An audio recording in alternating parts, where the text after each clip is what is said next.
Hi guys. So I'm going to be showing you how to do 4 different techniques when we are assembling our non-objective imagery for our Battle of the Bands project. Oh, is it going to zoom out? Okay, there we go. So we have overlapping, big to small, wrapping, and locked. So I'm just going to be using really basic shapes to do the demonstration, but you are more than welcome to use any of your own made up shapes. So for overlapping, we're mainly giving the illusion that one shape is over another shape. So I'm going to draw a triangle.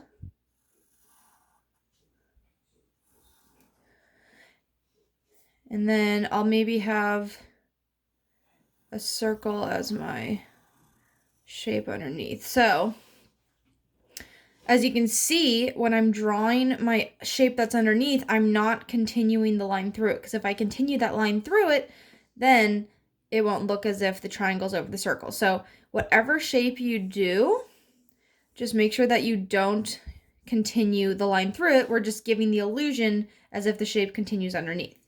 Okay, so that's all there really is to overlapping. You can have it overlap as much or as little as you want.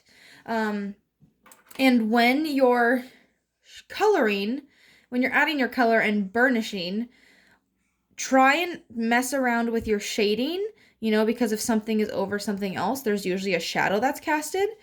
So when you go in, try and have it be pretty dark underneath that meeting point where your first shape is hovering over your second. So I'm going to push really hard on my shading. And then as I'm burnishing, going in circles, I'm slowly releasing pressure so it lightens as it gets further away. So I'm just slowly pushing less and less hard, going in my circular motions. Okay. So you can see, because I have it much darker near the edge of the triangle where it's hovering over the circle, I can give sort of an illusion that, I can give it this 3-dimensional effect that the triangle is hovering over the circle. Okay. So again, with burnishing, you're going in these small circular motions.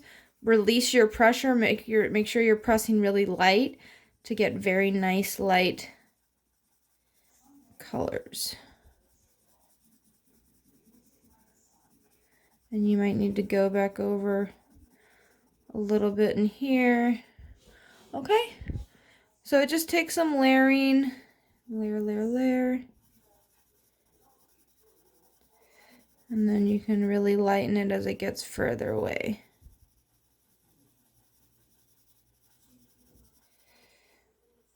And I'm just working pretty quick. So really take your time with your burnishing and shading.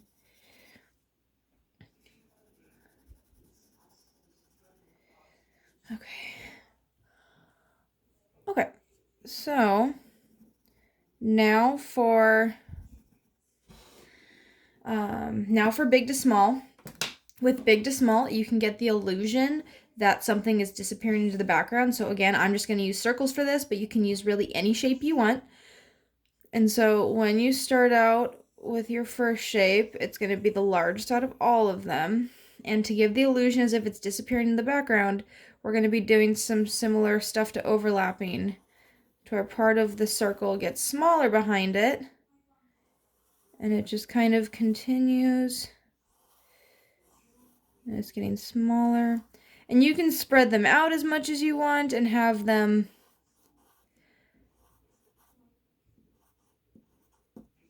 and so you can see it kind of just gives this illusion that it's slowly disappearing in the background. And one thing you can do with your shading is if you start with your lightest, I'm going to go pretty quick on this, but if you start with your lightest shade out here,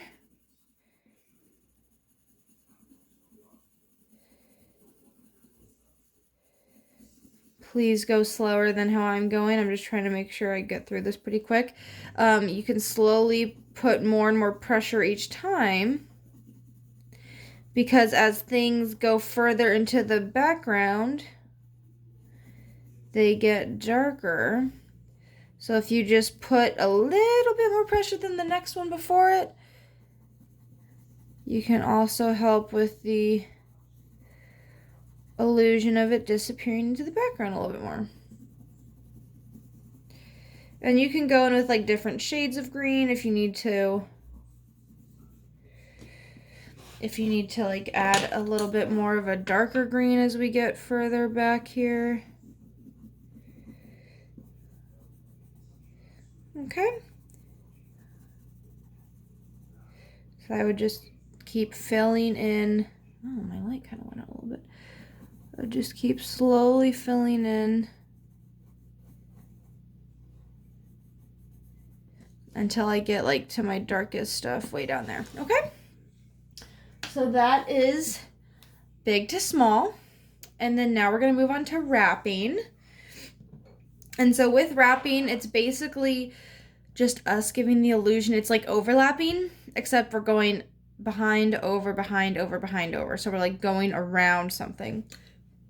So I just like to start with something tall. So I'll just do like a tall rectangular shape just to use as an example. You don't have to have it wrap around a rectangular shape. It can really wrap around whatever you want. Circles, your own made up shapes, whatever you prefer. And so if you want to go about it in like the sense of a ribbon, I always like to start with a line. So I'll start up here, curve it down, and then I curve it back, and it'll go behind. So this line goes across the rectangle, and then I cut it off here. I come back, go across, turn back. Now let me make this come down a bit more so I can wrap it behind. So that'll loop around. Okay, so that's one way to get like your map started for wrapping. And you can either go about it like so, where I then draw that line down. And because when something's wrapping, you're going to start showing both sides at the same time. So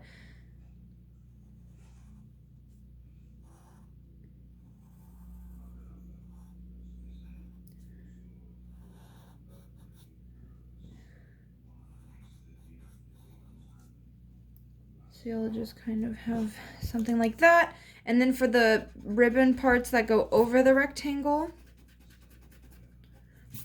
you just erase those lines of the rectangle inside so it looks like it's going over. And then again, remember, like with your shading, for any of the parts of your wrapping that goes behind, make sure you darken that than the rest of it so we get that sense of depth.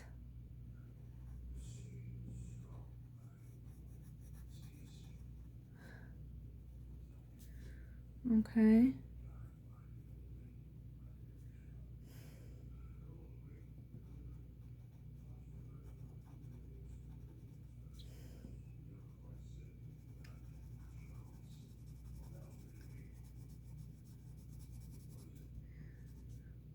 And then you can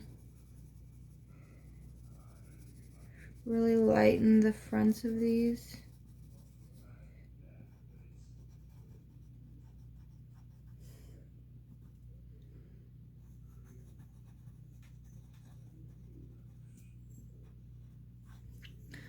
Okay, so that's wrapping. And you can also do it a few other ways. You can have this be a bunch of circles or other shapes. You would just want to make sure that when things loop around the back, they get cut off.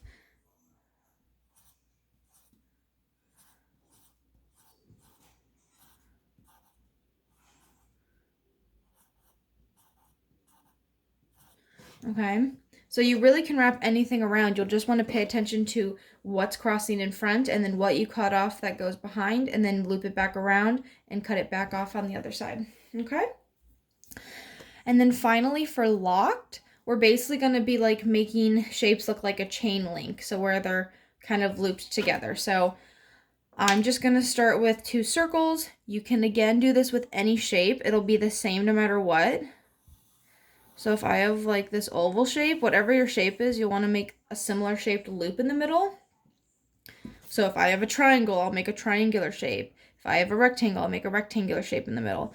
And what I like to do that's just easiest to me is just kind of start somewhere at the bottom, do another shape that's similar, and just don't continue it through the bottom, just stop it here.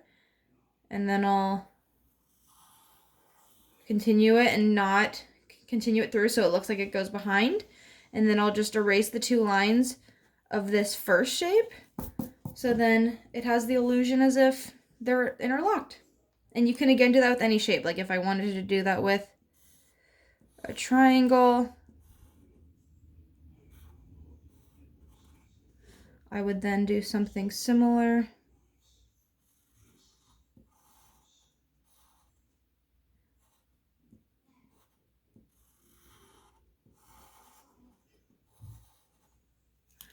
Okay, and then I would just erase those 2 lines there, and those look like they're intertwined. And again, mess around with your shading. So whatever is getting covered, have it be a little bit darker in that section, and then have it slowly lighten up as it gets further away from that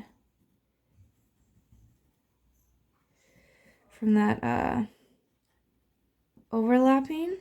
And then even right here, because this is getting covered, I'd have this be pretty dark. Okay, and then lighten that out.